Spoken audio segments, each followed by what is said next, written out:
So, diving into that intense Headingley test, wasn't it just an edge of your seat affair from the very start? Absolutely. It was a true showcase of strategy and moments that flipped the match on its head. Right. So, let's set the scene. Cooler weather at around 20 degrees Celsius and, a cloudy sky that set up perfect conditions for some swing bowling Yep. at Headingley. England winning the toss and opting to field first was, in my opinion, the smart call. Mm-hmm.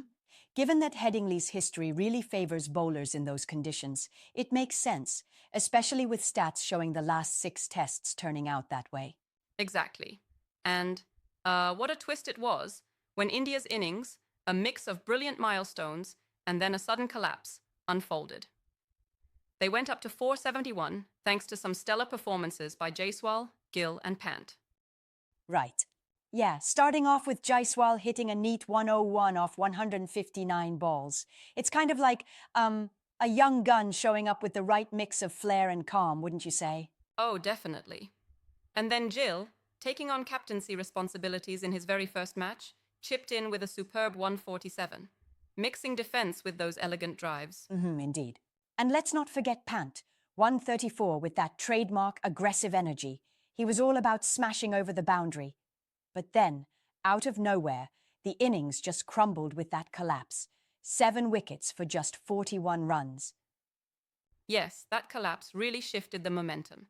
It seems England's bowlers, especially Tongue and Stokes, really stepped up at the right moment. Tongue's precision in extracting extra movement off the pitch was brilliant, while Yeah, Stokes, delivered some unplayable deliveries after lunch. right. But I have to say, I wonder if India's top order, despite those fine innings, just got too complacent once the momentum swung. Do you agree, or is that a bit of an oversimplification? I see your point, but it's also about pressure. When England's bowlers start biting back, even the best hitters can get rattled. It's like, 1 minute you're in control, and the next, a few poor decisions, and the game tilts dramatically. True.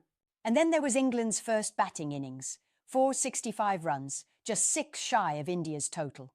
Pope's 106 was, oh man, really the backbone of that chase, wasn't it? Absolutely. Pope, with his mature approach, picking up gaps like a pro, and Brooks 99 flew as close to a ton as you can imagine. Yep, very close. Their partnerships were crucial, maintaining the fight even when Bumrah, despite his 5-4, couldn't get back up from the rest of India's attack. Speaking of Bumrah, his 5 wicket spell was a bright spot for India. But, overall, India's bowling did seem off. Siraj, Krishna, and even Jadeja weren't on form. Definitely. And, those dropped catches, 6 in total, really prolonged India's innings, especially that sitter off Pant. It was like giving free runs. I mean, England capitalized on every single one. Exactly. Now, moving to India's second innings, it was 364, anchored by KL Rahul's patient 137 and Pant's explosive 118. But unfortunately, history repeated itself with another collapse. 6 wickets for just 31 runs. Right. And that moment was almost like a microcosm of the match. A blend of brilliance from the top order and then a dramatic, almost theatrical collapse. Rahul's technique was, pure class, but the lower order just couldn't hold on. That's it. Yeah, it's interesting because, Rahul and Pant showed 2 completely different styles. Rahul's calm and Pant's chaos. But still, the tale simply wasn't resilient enough. Exactly. And then came England's chase of 371, which turned into an epic narrative of its own. Duckett's 149 was almost like watching a masterclass in controlled aggression. He started off slow, then unlocked those reverse sweeps, completely gutsy moves off Jadeja. Right, absolutely. And Crawley with 65 provided that measured balance, rotating the strike like he had a plan. Their opening stand really set the tone for the chase. For sure, it's like the match just rewrote the script with England's highest chase at Headingley, especially considering they conceded 5 centuries over the match. Truly, something unparalleled. Unprecedented indeed.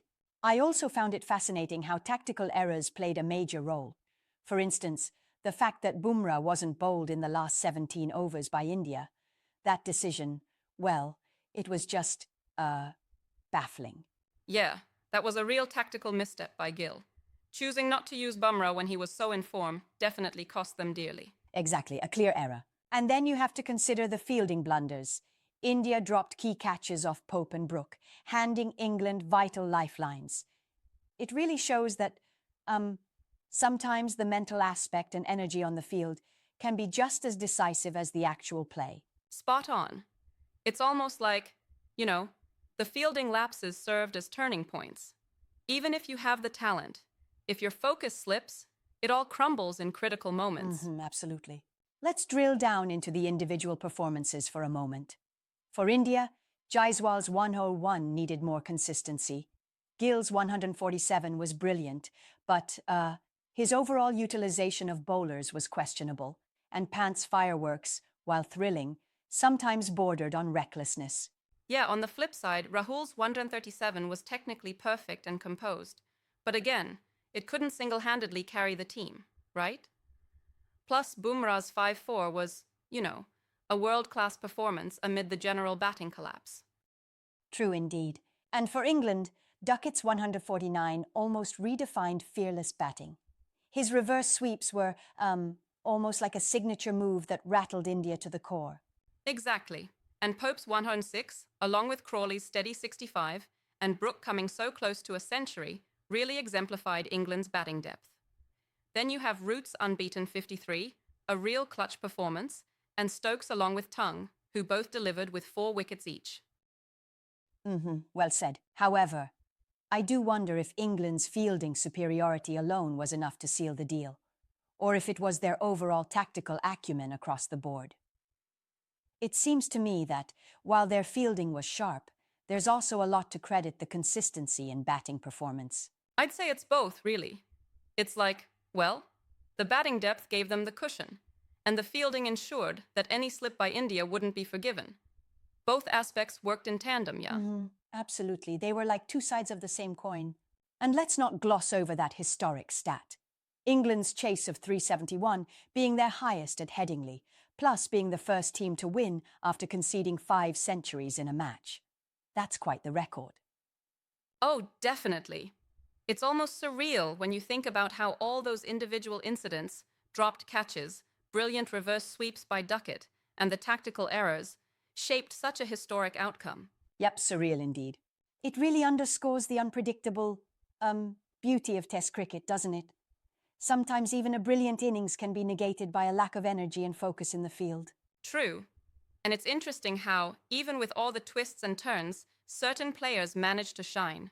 The likes of Duckett, Pope, and Brooke for England, and Rahul, Pant, and Bumrah for India. Just shows the layers of performance that come into play. Right. And these individual battles within the match really add up to create a narrative that's both thrilling and a bit, cautionary for teams like India. They'll have to refine their lower order resilience and fielding, for sure. Exactly. Because while batting depth is crucial, the game can change in an instant if the tail end collapses or if you drop critical catches. It's like building a house. You need every brick to be solid. Yeah, no shortcuts there. Before we wrap up, any final thoughts on the key turning points? Those 2 collapses, 7 for 41 and 6 for 31, seem to have been the pivotal moments. Absolutely. Those collapses, along with the fielding mishaps, really shifted the momentum in England's favour. And Duckett's masterful 149 in the chase sealed the deal, putting everything into perspective. Nailed it. It's a brilliant example of how, in Test cricket, every run, every drop, and every tactical decision can turn the tide. I can't wait to see what unfolds in the next match at Edgbaston. Same here. Exciting times ahead, and a reminder of how subtle yet profound the impact of strategy and execution is in this game.